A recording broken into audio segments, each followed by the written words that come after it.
So as that muscle gets stronger, it'll protect that floatiness you're talking about right now. That's just one exercise. The other thing is, are you stretching your quads? Are you stretching, getting your hip flexor in the right position? Probably not. The reason people have pain is one muscle's weak, one muscle's strong, one muscle's short, one muscle's long, and they're all fighting each other. So we have Yeah. to get that muscle to move properly. That's mobility, not flexibility. Flexibility is just the length of the muscle, right? Mhm.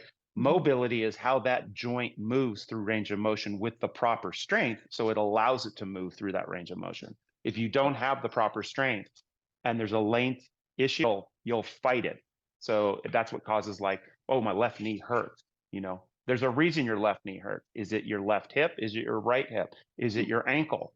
Something's compensating there to cause that issue. Your knee actually isn't the problem.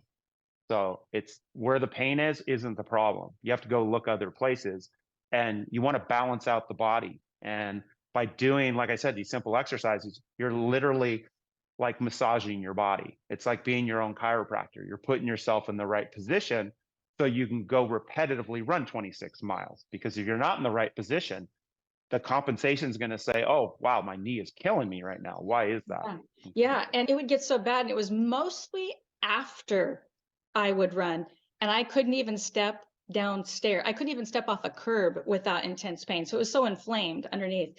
But yeah, I needed you to tell me this. Isn't it interesting that I went to 5 different people and none of them could help? And really, I think they just didn't want me to continue hurting myself because it was only getting Well, worse.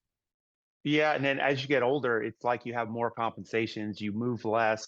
There's just it's a buildup, and then all of a sudden you go out and say, "Hey, I'm going to lose, 10 pounds for the next 6 weeks," and you go all out, and it's wearing and tearing on the body. So I just get people to start one a day, get started. You can add two, you can add three, but you got to move properly. So one of my favorite exercises is called a wall windmill, where we stand up against the wall.